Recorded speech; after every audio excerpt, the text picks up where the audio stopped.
Happy Monday! Chef Yoda the dog here, and it's time for the Monday meal. Today's Monday meal is a soup. From recipes.instapot.com. This one is a Tuscan bean and sausage soup that my mom used black-eyed peas in and also added some cream to kind of make it like the Olive Garden zuppa Toscana. It was delicious. You guys need to give it a try. I highly recommend it. Plus, there's sausage in it, and you know how much I love meat. So, definitely recommend it. But, you guys give this a watch. She's going to link the original recipe in the description box below. But it made the whole house smell awesome, and you should definitely give it a try, especially if you like soup. If you like this video, speaking of, please give us a thumbs up. And if you haven't already, please go ahead and subscribe to our channel. We would really appreciate it. Happy Monday! Chef Yoda the dog, out.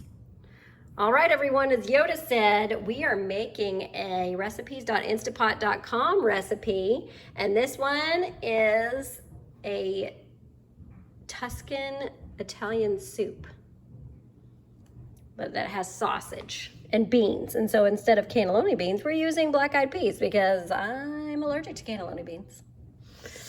And we're using kale instead of spinach. Actually, this one calls for kale, but if you want to make it like the Olive Garden one, you do all this stuff, but then you're going to add cream at the end, which I will do.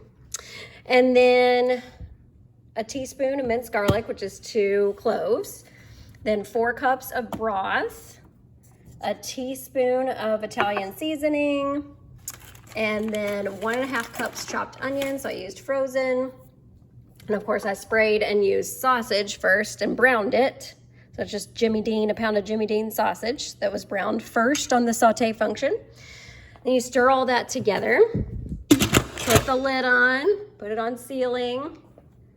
Then it's gonna be manual and you're gonna do it for 3 minutes. And then you're gonna do a quick release. 3 minutes. Okay, the 3 minutes is up and it says to quick release, so that's what we're doing right now. The quick release thing. Then when this is done, we're gonna add a cup of cream and leave it on leave warm, and then everybody can get some as they like, but that's pretty much it. Enjoy. I'll show you the cream in a minute. Okay, once your quick release is done, I'm gonna put in a cup of cream. This is not in the recipe that I'm gonna link in the description box below, but this is just something I want in there because I wanna kind of do a copycat of the Olive Garden zuppa Toscana, basically. So I'm using a cup of this Silk dairy-free heavy whipping cream alternative. So I'm gonna put that in there and stir it up, and then that's the end of it. Okay, this is it. I just kept it on keep warm while I had some things to do. But I put a cup of the non-dairy cream in there like I showed you before. And this is the finished product. Looks and smells delicious. Hope you guys give it a try.